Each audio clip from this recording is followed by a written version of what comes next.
You all need a good night's sleep. We don't make good decisions as the day lingers on.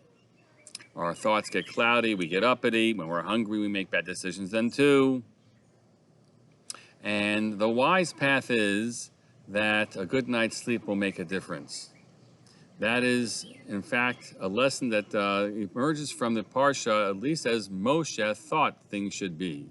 Korach, as we know in Parshat, Korach has assembled a whole group of people, each with different grievances, and all have assembled against Moshe, challenging his leadership, questioning whether or not he has taken too much for himself and for his brother Aaron.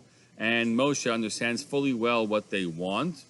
And so Moshe, after falling on his face in exasperation and sense that he can't fix this, says, okay, Vaydaber el Korach vel kol dato lemor. He spoke to Korach and to all his group, saying, Boker v'yoda Adonai et asher lo ve'et hakadosh v'hikriv elav. Morning, and God will make known who is his and who is holy. He'll bring close to him.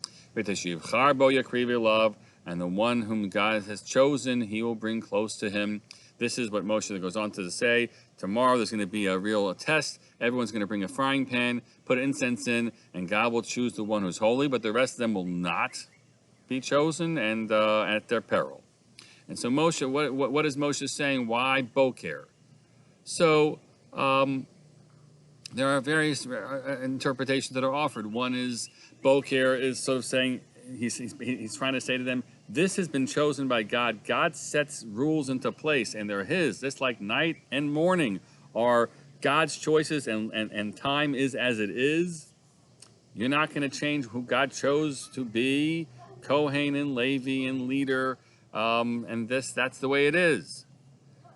Rashi has Moshe being overtly saying to them, Ata et shichrutu lanu. This is a time when people are already drinking. Lo nachon lehera'ot lefanav. It's not the time because we're going to do this test. I could do it right now, but I think people aren't really in the right religious position. You might not be sober enough. So that's what he says overtly. But then Rashi says, V'hu haya mitkavein lidchot shema yachsaru b'hen. But Moshe's real intention was to put them off, wait overnight. Perhaps they would change their minds. They would act differently.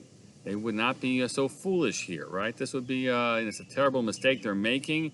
Hopefully they'll come to their senses. That's how Rashi understands really why Moshe was waiting till tomorrow. And yet, things don't change, as we know. On the morrow, it's actually worse. Korach has already, by Yakel Alehem Korach, he has gathered people against Moshe. And this is actually what Rashi says there. The Korach convened, I'll read this in the English, Korach convened all the congregation against them by means of scoffing language, mocking them. That whole night, says Rashi, he went around to all the tribes and tried to win them over. Do you really think that I care for myself alone, he says? It is only for all of you that I have a care. These men come and occupy every high office, royal rank for himself, Moshe, for his brother, the priesthood, the kahuna gedola, until in the end they submitted to his persuasion. That's Rashi quoting the Midrash Tanchuma. So firstly, there's two lessons coming out of this Rashi. The first is that sometimes you think you got the wise move here, right? A good night's sleep will be a chance for everyone to come to their senses. But the other side of it is that a stalling tactic that Moshe saw also enables bad people to regroup, find their followers and get them all riled up. And Korach was excellent at that. And that's unfortunately what Moshe missed. Although what would have changed? It was what it was today, and it unfortunately remained that way on the morrow. The second part is, as you know, emerging from that Rashi is what we already know from the rest of the feeling about this man Korach, that he cloaks himself in the words of one who cares for everybody else. A populist message that he's sharing. Everyone is holy. Everyone is special. And he says, I'm not doing this for me. I'm doing this for you.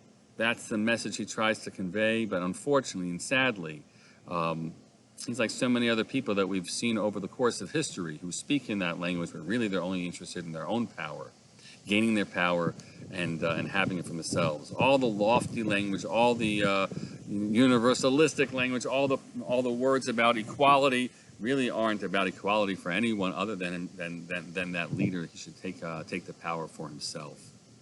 So those are just, when you read Parshat Korach, we should be thinking about the implications for every generation, and think about who we are and how we play our roles, and how we look at people who are in their roles, and situations in which we want to see things go right. Then we have to provide the energy, the positive energy, for the right forces to be around. Because if we're not doing it, if we're not finding it, there are bad people out there still, even to this day, who are seeking to rile people up and send people down the wrong path. That's just the way the world has been, and that's the way the world is. So our job is to be on the right side, the side of Moshe Rabbeinu, or any iteration of that. Moshe's ultimate reflection in his anguish. He says, "I never took a thing from them. They claim that I'm corrupt. They claim that I've misrepresented things. Look for the honest people. Look for the good people. Rally behind them, so good can still come in this world." Have a Shabbat Shalom.